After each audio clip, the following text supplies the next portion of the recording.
3 young Apache women were bought by a rancher to free them, but he married all 3. The land was changing, and everyone living on it could feel the shift, even if they did not fully understand it. In the late 1800s, the American frontier was no longer a distant edge of the world.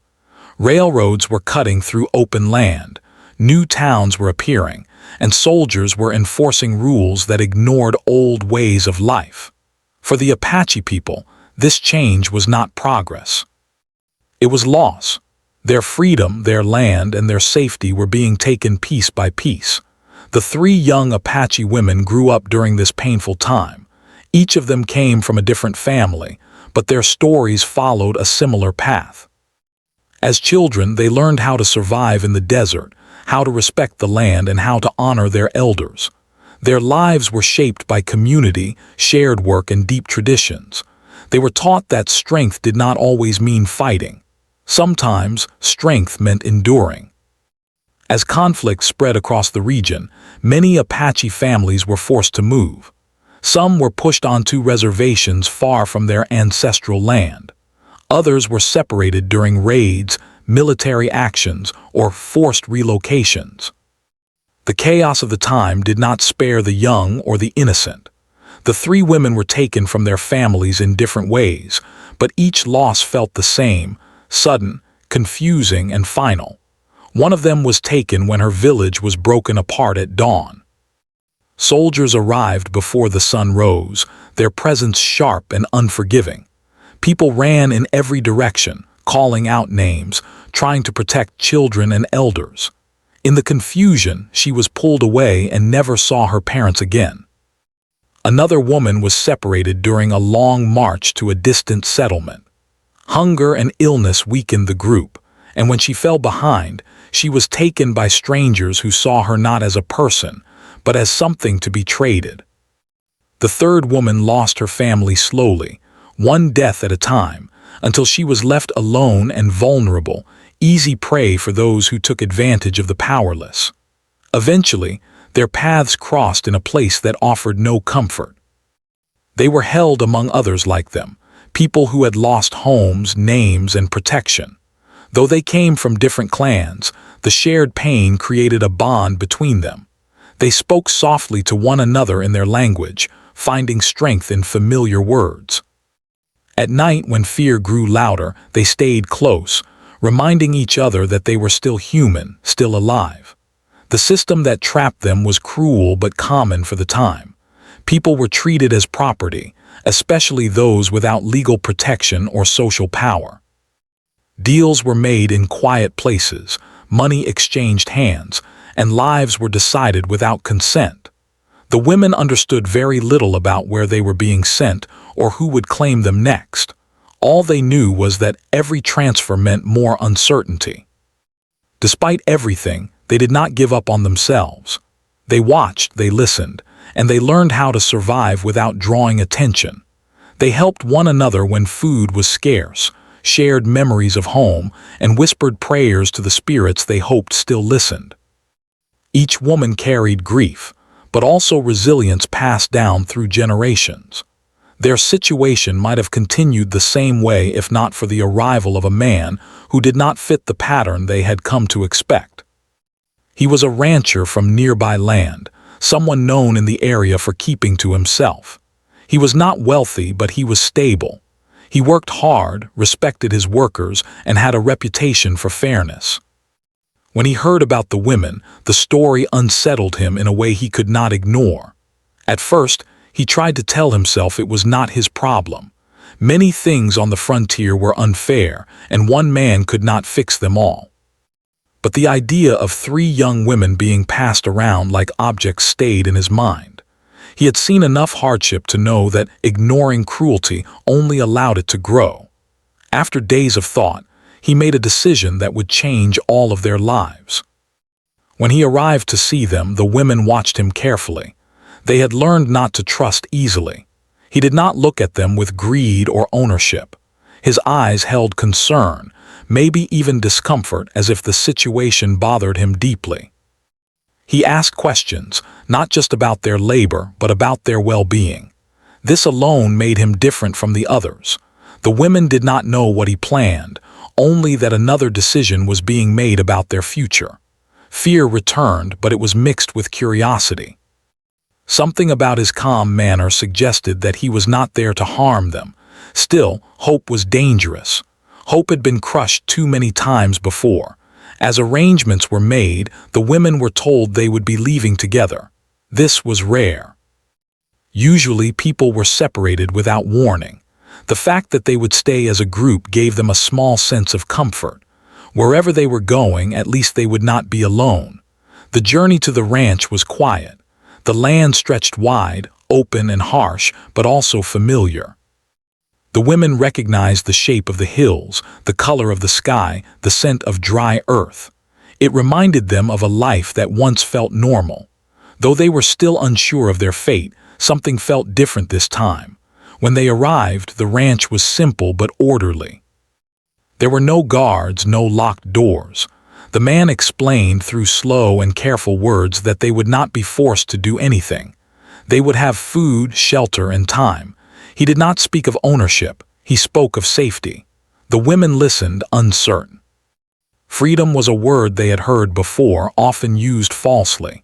Yet his actions matched his words. He gave them space, allowed them to choose where they slept, and did not demand obedience. He treated them as people, not possessions. That first night, the women sat together under the stars.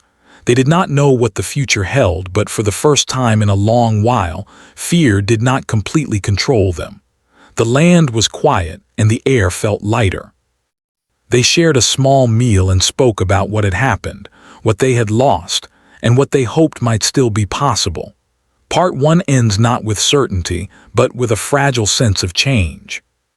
Their lives were still shaped by a broken world, but a door had opened, one they never expected. And though none of them knew it yet, the choices made from this moment forward would challenge everything society believed about power, family, and survival. If you want, I can now expand part 2 in the same simple, engaging style and length. The days after their arrival at the ranch passed slowly, like cautious footsteps on unfamiliar ground. The 3 young women woke each morning unsure of what would be asked of them. Their bodies were used to constant orders, sharp voices, and fear-driven obedience. But here, there were no shouted commands, no threats hanging in the air.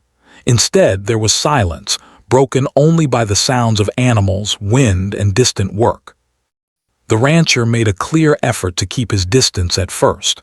He understood that trust could not be demanded, only earned. He arranged for food to be left where they could take it without feeling watched.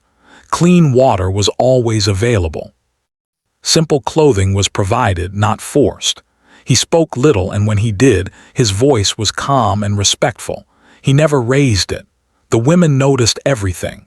Years of surviving danger had trained them to observe small details. They saw that he worked alongside his hired hands, never acting superior. They saw how he treated animals with care, never cruelty. They noticed that he kept his word, even when no one was there to see it. These things mattered more than promises. Still, fear did not disappear easily. At night, the women slept close together, alert to every sound. They whispered in their language, sharing thoughts they were not ready to speak aloud. Each wondered the same thing in her own way. Why had this man brought them here? What did he truly want? The rancher, on his side, struggled with doubt. He knew people were already talking. Some accused him of meddling where he did not belong. Others assumed his intentions were no different from any other man of the time. He heard the rumors but chose not to respond. He believed that actions would speak louder than words.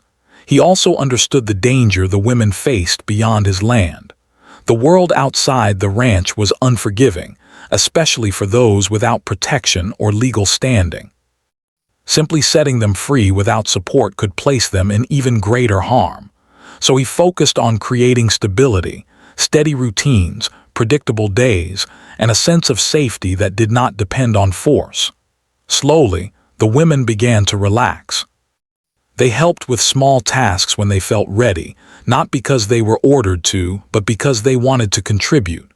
One tended to cooking, finding comfort in preparing food. Another helped with animals, her hands gentle and sure. The third assisted with mending and cleaning, bringing quiet order to shared spaces. These tasks reminded them of who they were before everything was taken. Language remained a barrier, but kindness filled the gaps. Simple gestures, a nod, a shared meal, a respectful pause built understanding. The rancher listened more than he spoke. When they told pieces of their stories, he did not interrupt or question their pain. He accepted their words without judgment. As weeks turned into months, something unexpected began to form. Not ownership, not control, but connection. The women no longer saw the ranch as a place of waiting. It became a place of living. They laughed quietly at times, surprised by the sound of it. They began to plan small things: what to plant, how to improve daily routines, how to make the space feel more like home. The rancher noticed these changes and felt a quiet sense of relief. His decision had been risky, but seeing them regain strength confirmed he had done the right thing. Still, he remained aware of the fragile balance they lived within. Society would not easily accept 3 Apache women living freely under his protection. And the women themselves carried scars that could not be healed quickly. One evening, as the sun dipped low and painted the land in gold, a conversation changed everything. It began simply, with shared food and silence. Then one of the women asked a question, halting but direct. She wanted to know what would happen next. Would they always stay here? Would they ever truly belong anywhere? The rancher did not answer quickly. He chose his words with care. He told them the truth. The world outside was still dangerous. Laws were not on their side. But on this land they were safe. No one would force them to leave. No one would force them to stay. The choice, as much as possible in that time, would be theirs. This honesty deepened the trust between them. For the first time, the women felt seen as people capable of choice. It was something they had been denied for so long that it almost felt unreal. Yet with choice came difficult questions. Freedom meant responsibility. Safety came with limits. They discussed their pasts, their losses, and the reality that returning to their former lives was no longer possible. Families were gone. Communities scattered. The future was uncertain no matter what path they chose. Outside the ranch, pressure continued to grow. Neighbors questioned the situation. Officials showed interest. The rancher knew that the arrangement could not remain undefined forever. A lack of clear structure could put everyone at risk. He did not want the women to become targets of gossip, interference, or worse. When he finally spoke about the idea of formalizing their bond, he did so carefully and openly. There was no demand, no expectation. He explained the social reality of the time, how marriage, for all its flaws, offered legal protection and recognition. He made it clear that any decision would be mutual, thoughtful, and respectful. The women did not respond immediately. Such a choice carried weight beyond emotion. It meant challenging customs, facing judgment, and stepping into a future no one around them would understand. They spoke among themselves for days, weighing fear against security, independence against belonging. What mattered most was that the decision was theirs. For the first time since childhood, they were not being moved like pieces on a board. They were choosing their path, even if it was imperfect. Part 2 ends in a place of tension and quiet possibility. The ranch had become a refuge, but the future demanded clarity. The bond between the rancher and the 3 women had grown stronger, rooted in respect and shared survival. And as they stood on the edge of a decision that would change all their lives, one truth was clear. Whatever came next would be faced together, not as captives, but as people reclaiming control over their own story. The days after that important conversation felt heavier than before. Nothing had changed on the surface. The sun still rose over the same land, animals still needed care, meals still had to be prepared. Yet inside each of them, thoughts moved constantly, like restless wind. A choice had been placed in front of the three women, and with it came both hope and fear. They did not speak about it right away. Each needed time to think alone. For years, decisions had been made for them. Now, having the power to choose felt almost frightening. Freedom was not simple. It carried risks, doubts, and responsibility. The first woman thought often about safety. She remembered nights filled with fear, places where she never knew what would happen next. On the ranch, she slept without waking at every sound. She could walk during the day without being watched closely. This peace mattered to her more than anything. She wondered if choosing a formal bond was not about romance, but about protecting what they had found. The second woman focused on belonging. She had lost her family slowly, one person at a time. Loneliness had followed her like a shadow. On the ranch, she felt part of something again. Shared work, shared meals, shared silence. It reminded her of community. She questioned whether staying without clear ties would leave them vulnerable once more. The third woman struggled the most. She valued independence deeply. Even after everything she had endured, she held tightly to the idea of standing on her own. The thought of tying her future to another person frightened her. Yet she could not deny the respect she felt for the rancher, nor the truth that the world outside remained dangerous. They spoke late into the night, sitting together as they always had. Their voices were low, careful. No one tried to convince the others. Instead, they listened. They shared memories, worries, and quiet dreams they had never spoken aloud before.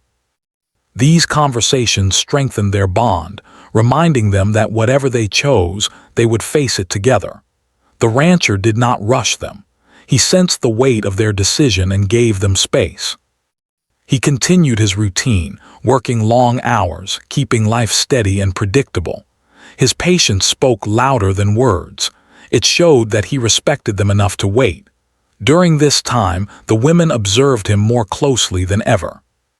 They watched how he handled conflict, how he responded to pressure from others, how he treated those with less power. They noticed that he never spoke over them, never dismissed their feelings. He asked for opinions. He accepted disagreement without anger. These things mattered deeply. As weeks passed, outside pressure increased. Neighbors grew bolder in their questions. Some disapproved openly. Others warned him that his situation could attract trouble. Officials hinted that unclear arrangements could lead to intervention. The rancher understood these risks but refused to act without consent. Still, the reality pressed closer each day. One afternoon, a visitor arrived unexpectedly. His presence was polite but uneasy. He asked questions about the women, about their status, about the future. The women listened from a distance, their hearts racing. Though nothing threatening was said, the message was clear. The world wanted clear labels, clear ownership, clear rules. That evening, the women gathered again. The visit had shaken them. It reminded them how fragile their safety could be. Silence stretched between them until one finally spoke. She said she was tired of living in uncertainty, tired of waiting for danger to find them again. She wanted a future that did not depend on luck. The others nodded slowly. The truth settled among them like dust after a storm. No choice was perfect, but standing still was also a choice, and a risky one. The next day they asked to speak with the rancher. He listened carefully as they spoke, one by one. Their words were honest, sometimes trembling but clear. They explained their fears, their hopes, and their conditions. They wanted respect, shared responsibility, and the freedom to keep their culture and identity alive. The rancher accepted these terms without hesitation. He spoke openly about his own responsibilities and limits. He did not promise a perfect life, only effort, fairness, and honesty. He acknowledged that their arrangement would challenge social rules and bring judgment. But he believed that doing what was right mattered more than comfort. The decision was made slowly, with care. It was not a moment of celebration, but one of quiet resolve. They understood that the path ahead would not be easy. Society would question them.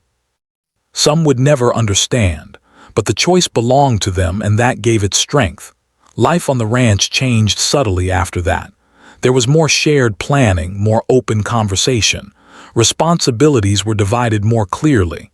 Each person's voice carried weight. The women felt a sense of ownership over their lives that they had never known before. They also began to prepare themselves emotionally. The future would require courage. They would have to face judgment, misunderstanding, and pressure, but they were no longer alone. Their unity became their greatest protection. At night, as they sat beneath the wide sky, the women reflected on how far they had come. From fear and loss to a place where choice was possible. The past still hurt, but it no longer defined every step they took. Part 3 ends with transformation not through force, but through consent and understanding. The decision they made did not erase the pain of the past, but it gave shape to the future. And as the world around them continued to change, they stood ready, not as victims of history, but as people shaping their own lives, one careful step at a time. The days that followed the decision were filled with quiet preparation. Nothing dramatic happened all at once. There were no loud announcements or public gatherings. Life moved forward step by step, careful and steady, just as it always had on the ranch. Yet inside each of them, everything felt different. A line had been crossed, and there was no turning back. The rancher understood that this new path would draw attention. He began by taking care of practical matters. Papers were prepared, conversations were held with officials, and explanations were given when necessary. He spoke calmly and firmly, refusing to let gossip shape the truth. Some listened, others judged silently. A few spoke openly against him. He accepted it all, knowing that approval was never guaranteed when doing something uncommon. The three women felt the change in how others looked at them. When they went into nearby towns, eyes followed them longer than before. Whispers traveled quickly. Some people showed curiosity, others confusion, and a few clear disapproval. At first, this attention made them uneasy. Old fears stirred again, reminding them of times when being noticed meant danger. But something else had changed too. This time, they were not powerless. They stood together, walked together, and returned to a place where they were respected. The ranch had become more than shelter. It was a space they had helped shape, a place where their voices mattered. The rancher made sure that their traditions were not pushed aside. He encouraged them to keep their language, their stories, and their customs alive. He understood that asking them to give up who they were would only repeat the mistakes of the past. Respect, he believed, meant allowing difference to exist without fear. As weeks passed, daily life settled into a new rhythm. Decisions were made together. Work was shared fairly. Meals became moments of conversation and reflection. Small disagreements happened, as they do in any shared life, but they were handled with patience and honesty. No one was silenced. No one was dismissed. The women began to feel a growing sense of confidence. They were no longer defined only by what had been done to them. They were contributing, planning, and shaping their future. Each found her own role, not assigned but chosen. One focused on caring for the home and food, finding comfort in creating warmth. Another worked closely with the land and animals, her skills deep and steady. The third became a bridge between worlds, helping navigate conversations with outsiders when needed. Still, challenges did not disappear. There were moments when doubt returned, especially during difficult interactions with others. Some people refused to see the women as equals. Some questioned their choices openly. On hard days, the weight of judgment felt heavy. During one such moment, after a particularly uncomfortable visit to town, the women sat together in silence. The familiar feeling of being misunderstood pressed down on them. The rancher joined them later, sensing the shift in mood. He did not try to fix everything with words. Instead, he listened. That night, they spoke openly about their fears. They worried about how history would judge them. They wondered if they had chosen the lesser of many difficult options rather than true freedom. These were not easy thoughts, and no one pretended otherwise. The rancher answered honestly. He told them that history often misunderstood real lives, that many people survived by making choices that outsiders could never fully understand. He reminded them that their decision was not about pleasing others, but about living with dignity and safety in a world that had offered them very little of either. Slowly, reassurance returned. They remembered why they had chosen this path. Not because it was perfect, but because it gave them stability, respect, and voice. Over time, even some critics softened. People noticed that the ranch remained peaceful and well-run. There were no signs of chaos or harm. The women carried themselves with quiet strength. Their presence challenged assumptions, even if it did not change every mind. The seasons shifted, bringing visible change to the land. Crops grew, animals thrived, and the ranch became more productive than before. This success was not accidental. It was built on cooperation, shared effort, and trust. Each person's contribution mattered. The women also began teaching parts of their culture to the next generation of workers and neighbors who showed interest. Simple lessons about respect for land, patience, and balance were shared through stories and example. These moments reminded them that culture could survive even in unfamiliar places. There were nights when memories returned strongly. Dreams carried images of lost families and old homes. On those nights, the women leaned on one another. They spoke names aloud so they would not be forgotten. The past remained part of them, but it no longer ruled them completely. The rancher, too, felt changed. He had chosen a path that brought responsibility beyond land and labor. He learned humility, listening, and the importance of shared power. He understood that leadership did not mean control, but care. Part 4 ends with endurance rather than ease. The life they built was not free from struggle, but it was honest. They faced judgment without losing themselves. They protected what they had created together. And in a world that often demanded silence and obedience, they chose cooperation, respect, and quiet strength, laying the foundation for a legacy that would outlast the noise around them. Changes that slowly shaped a lasting life. The ranch no longer felt new or uncertain. It had become rooted, shaped by shared effort, patience, and understanding. What once began as a place of refuge had turned into a true home. The three women grew into their roles with confidence. They were no longer defined by fear or survival alone. Each had found a sense of purpose that gave meaning to daily life. Their laughter became more frequent, their voices stronger. They carried themselves with calm pride, aware of who they were and what they had endured. The land responded to this balance.